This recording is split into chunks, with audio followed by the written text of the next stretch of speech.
Dieu nous, on a vu, le pasteur nous a enseigné que Dieu ne nous voit pas une personne. Dieu nous voit, nous, la famille, le clan, la nation et jusqu'à la nation. Donc nous ne sommes pas un dans le plan de Dieu. Nous ne sommes pas que nous sommes une nation. Nous sommes une nation. France Fleuve de Vie, c'est un. C'est pas 1 plus 1 plus 1 plus 1 plus 1 plus 1. Non. Dans le ciel, quand on parle de France Fleuve de Vie, on ne parle pas de beaucoup de France Fleuve de Vie. On parle d'un seul France Fleuve de Vie. Alors si tu te reconnais comme membre de France Fleuve de Vie, alors ça veut dire que tu te vois un avec tous les autres à l'intérieur. Voyez-vous, la Trinité, on dit que Dieu est un, le Père, le Fils et le Saint-Esprit. Il y a 3 entités, non? Mais comment on dit qu'ils sont un, or qu'ils sont 3? Comment on peut dire qu'on est 80, France Fleuve de Vie, ok, une seule personne, nous sommes tous un. Parce que Dieu, dans le plan de Dieu, nous ne sommes pas plusieurs. Quand tu vois France Fleuve de Vie, il voit un France Fleuve de Vie. Alors quand tu fais une promesse à France Fleuve de Vie, ça veut dire que les promesses qui sont à France Fleuve de Vie te concernent chacun d'entre nous. Yes. Amen. S'il dit à France Fleuve de Vie, je vais te revêtir de ta gloire, ça veut dire que chacun d'entre nous sera revêtu de cette gloire. Amen. Il n'y a pas un qui sera abandonné. Il n'y a pas un qui sera mis à l'écart. À part si tu décides de ne plus être France Fleuve de Vie. Là maintenant, tu as l'étiquette, tu t'en vas.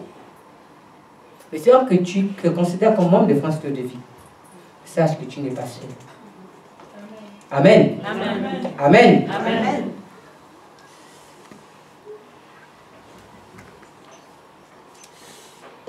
La réussite de notre conquête passe par l'obéissance à Dieu, mot pour mot. Ça, je pense, je l'ai dit un peu plus haut, mais c'est important de le comprendre. C'est un point, si ça revient, c'est que Dieu nous veut encore insister sur ça. L'obéissance. L'obéissance à ce que Dieu dit. L'obéissance au principe de Dieu. L'obéissance est une chose importante dans la vie du chrétien.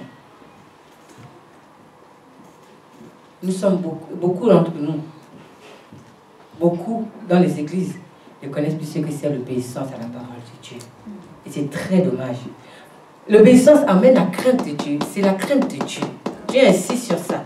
La crainte de Dieu. Quand on n'a pas eu la crainte de Dieu, c'est pour ça qu'il n'a pas obéi à ce que Dieu avait dit. Avons-nous encore aujourd'hui la crainte de Dieu? Dieu est devenu notre pote pour beaucoup. Dieu est devenu quelqu'un qui dit give me 5. La crainte de Dieu.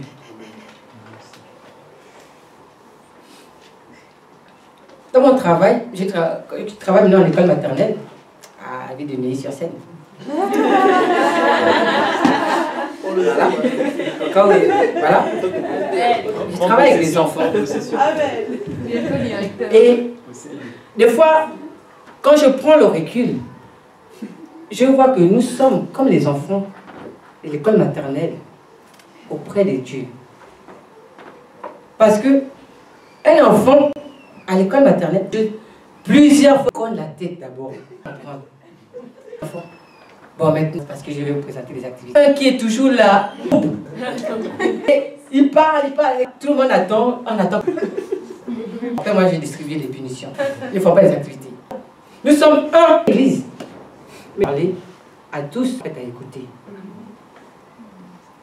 Moi, on ne fait aucune activité pour tout le monde. Et Dieu, il n'est aucun. Cause d'une personne a livré le camp de Josué. Une personne. Personne.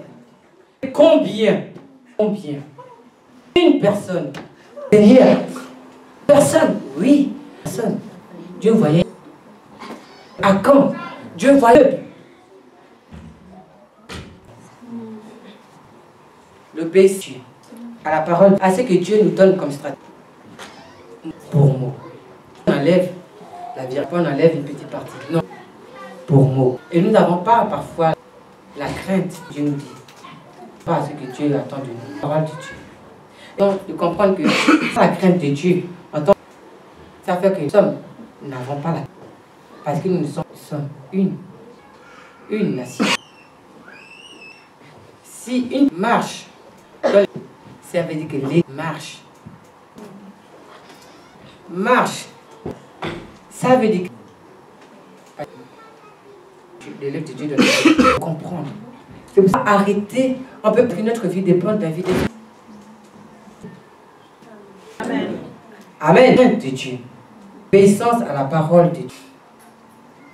La septième pensée qu'on a reçue, ne pollue pas en vase clos. Ça veut dire que j'aime bien moi que j'aime bien citer pendant.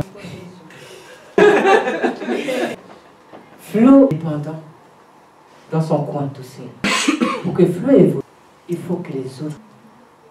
Collation, c'est pareil. Hashtag. Dans la collation, les gens qui sont à Flo, évangélisation. Dans Flo, il y a des gens d'autres départements qui évoluent seuls. Donc tu ne peux pas évoluer. Ce sont les choses que nous devons comprendre. Ainsi, 2 fois. Parce qu'il veut vraiment marquer que nous sommes une église de Dieu. Parce que ça de toute une nation. Amen. Les habitants des tribus. Il y avait la tribu qui était censée du Jourdain. Ils sont rentrés dans Canaan, le Jourdain. Ils ne sont pas restés. Moi, je suis arrivé. Et vous, vous êtes encore un peu plus loin. Au revoir. On va commencer à monter notre tente. Ils ont traversé avec et c'était là où ils devaient revenir. Tout le peuple, ils ont s'installé à eux. Vous comprenez? Ils ne se sont pas dit arrivez. Et comme je suis arrivé, je peux être de l'autre côté là-bas. Au revoir et tu vas trouver le chemin à droite et à brut là-bas. Ils ont fait le venu. Ils sont un. Que chacun et après sont aussi s'installer. Ils sont arrivés, eux les premiers. Amen. Amen. Frères, sœurs en Dieu. Nous avons le nom en. Ça veut dire quoi? Nous sommes tous un. Un. Donc, si toi, un peu plus loin, tu évolues bien, n'oublie pas de regarder. On va évoluer ensemble. Qu'est-ce qui ne va pas? On analyse et on aide l'autre avant. Et ça, c'est très rare dans les églises. Parce qu'on a l'impression qu'on... Il n'y a pas de course. Au jeu de Dieu, chacun arrive. Bon, c'est aussi un problème que je... Oui, c'est ça. J'ai tracé Dieu. Bon, maintenant, on va courir. Mais on ne fait pas la course. Tu as toujours...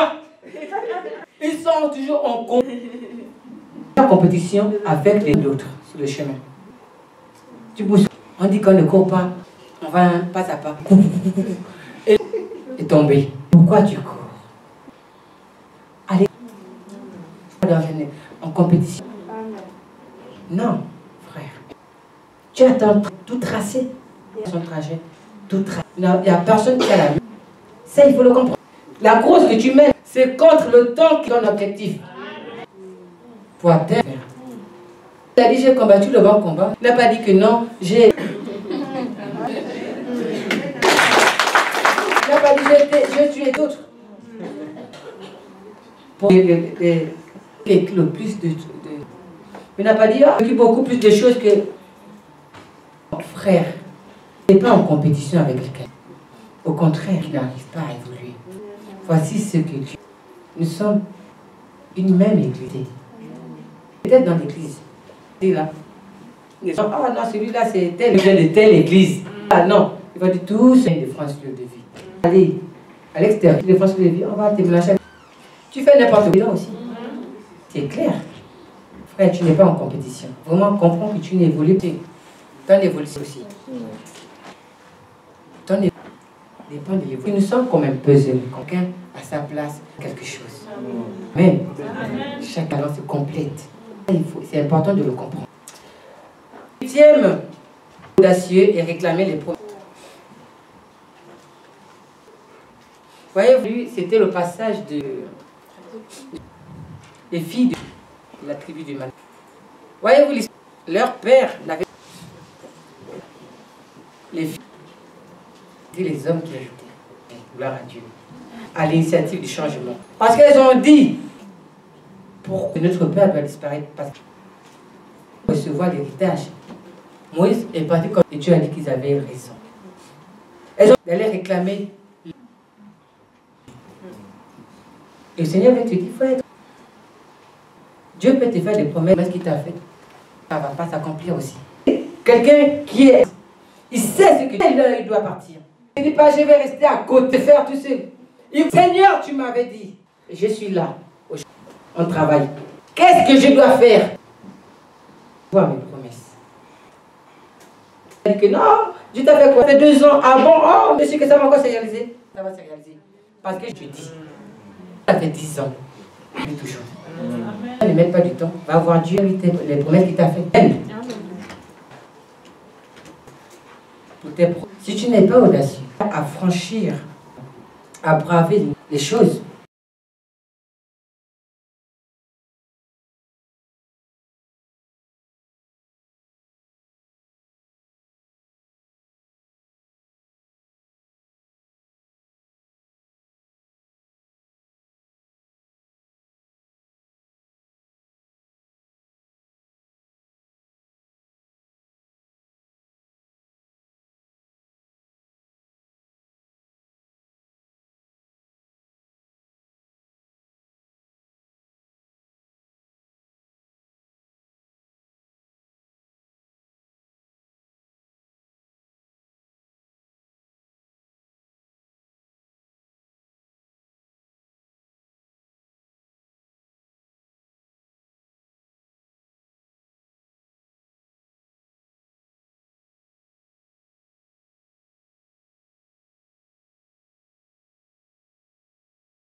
Amen.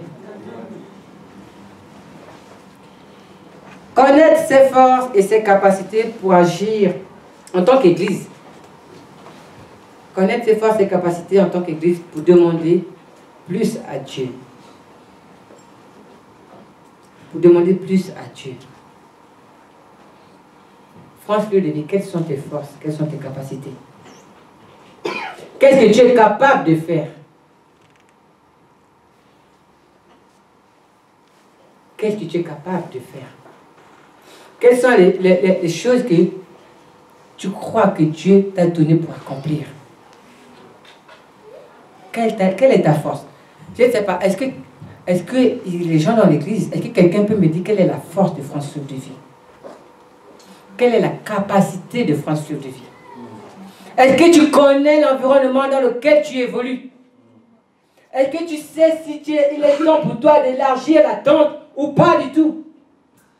Tu ne peux pas venir, Seigneur, donne si tu n'es pas en capacité d'élargir la tente dans laquelle tu vis.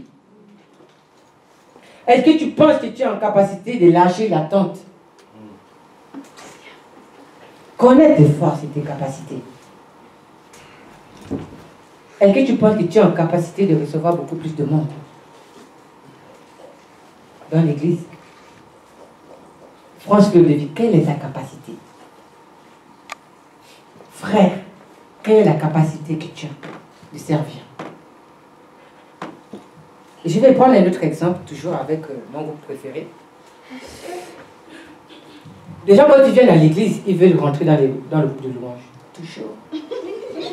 Toujours. Toujours. Toujours. Toujours. Toujours. Toujours. Toujours. C'est un phénomène assez étrange dans les églises. C'est un mystère qu'on n'a pas encore résolu. Quelqu'un vient à l'église, le premier département dans lequel il veut rentrer, c'est la louange. Pourquoi? Est-ce que tu es en capacité de rentrer dans la louange? Connais tes forces et tes capacités. Es-tu en capacité de tenir le rythme du groupe de louange? Je peux vous dire que le groupe de louange, là, c'est pas facile, hein? Le prix qu'il faut payer dedans, là, c'est compliqué et c'est dur. Est-ce que tu es en capacité de le payer? Connais tes forces et tes capacités. Tu veux rentrer dans la collation. Frère. Avec les frères qu'il y a dans l'église, là. Avec les critiques culinaires qu'il y a dans l'église. Es-tu en capacité de supporter? Parce que, les frères ici, là, ils sont durs, hein? Quand il y a un manquement dans le plat, il faut assumer. Est-ce que tu es en capacité? Tu es rentré au multimédia, peu importe le département. Frère, cherche là où tu seras le mieux pour agir pour Dieu. Dieu n'appelle pas tout le monde à la louange. Dieu n'appelle pas tout le monde peut-être à la cuisine. Je ne sais pas, c'est Dieu qui donne les talents. Après, tu peux dire à Dieu de te donner. Il a dû demander. Dieu n'appelle pas tout le monde. Connais tes forces et tes capacités. Là, tu es le mieux. Et là où tu peux être le plus... comment dire ça? Le plus efficace. Ça ne sert à rien de vouloir être dans un département ou un groupe, alors que tu sais que là, c'est compliqué. Tu peux planifier tout le planning, les programmes que tu veux. Quand tu vas être grand, monter à un niveau supérieur, frère, c'est compliqué. Et France Fleur de Vie, quelle est ta capacité? Quelle est ta capacité? Es-tu sûr d'être capable? Voici les questions que Dieu nous pose aujourd'hui. Connaître tes capacités. Voyez-vous, dans Josué 18, il y a un peuple qui a donné le territoire de la montagne. Amen. Et ce peuple-là, ils étaient trop nombreux. Ils ont vu que non, là, on n'est plus en capacité de rester restreint. faut qu'on élargisse l'espace de notre tente. Alors, ils sont allés voir Josué. Et Josué leur a dit, prenez aussi le territoire de la forêt. Votre force et votre nom vous permettra de pouvoir vous installer, de détruire les arbres et de vous installer. Voici comment on connaît ses capacités. Ils ont dit, on est trop nombreux. Trop, on ne peut plus rester ici. Et Dieu leur a donné un territoire. Franchement, Lévi, quelle est ta capacité? Franchement, c'est une question que je me pose encore aujourd'hui. Pendant que je pose la question, en fait, j'ai réfléchi dans ma tête que, au fait, quelles sont les capacités de France Club de vie? Amen. Amen. Point 10. Respecter l'onction sur les autorités permet l'avancée vers notre promesse et non un esprit de familiarité. Je pense qu'on avait prêché ici un jour sur l'esprit de familiarité. L'esprit de familiarité est contraire au respect de l'autorité. L'esprit de familiarité est contraire au respect de l'autorité. Et dans les églises, on cultive l'esprit de familiarité. Le pasteur devient notre pote, notre ami, notre petit ami. On le considère comme ça. Ah, passe, tac, give me five. Ah, passe, ah, ça va. Ah, Cyril. Oh, frère, là, l'église, tu as fait le pasteur. Par son petit nom. C'est grave. On n'a plus la crainte de Dieu. On ne respecte plus l'onction qui suit les pasteurs. Mais, ce qu'on ignore, c'est que l'esprit de familiarité nous ferme les portes aux promesses de Dieu. Et ça, je peux vous l'assurer. L'esprit de familiarité ferme les portes aux promesses de Dieu. Parce que le pasteur a reçu de Dieu la vision pour t'aider à rentrer dans tes promesses. Mais si tu prends le pasteur comme ton pote, eh ben il va te prendre comme un pote et il n'aura plus la possibilité de prier pour toi pour que Dieu lui révèle ce que tu dois faire pour rentrer dans tes promesses. Et ça bloque tes promesses. La crainte et le respect de l'autorité. Et nous voyons très bien dans la Bible comment Josué était respecté. Et je reviens encore sur l'image de Moïse. Parce que les gens murmuraient contre Moïse. Et les sanctions sont descendues. Dieu lui-même l'a frappé. Dieu lui-même, il l'a frappé.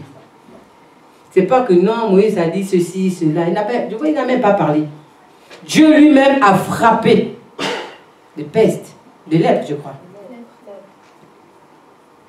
Respectons l'onction qui est sur les autorités. Parce que ce respect-là nous aide à avancer dans l'accomplissement de nos promesses. Si nous ne le faisons pas, nous bloquons non seulement notre vie personnelle, mais aussi l'Église dans son ensemble. Et ça, c'est très important à comprendre. Le pasteur, ce n'est pas notre pote. Et c'est un peu la même chose que j'ai dit en école maternelle. J'ai dit aux enfants, je ne suis pas votre pote.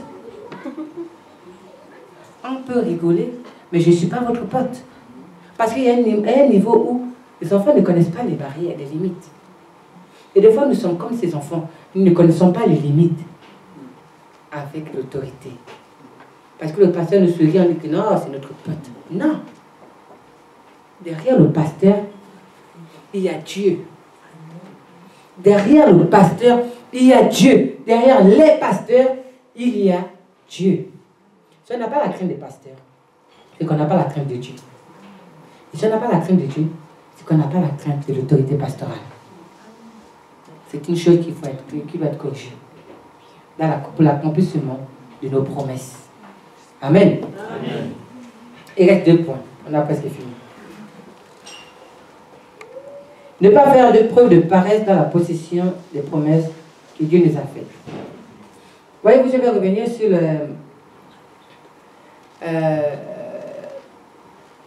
si le peuple à qui on avait donné le territoire de la montagne, quand elle a dit prenez la forêt, parce qu'avec votre force vous êtes plus nombreux, ils se sont dit non, là c'est compliqué.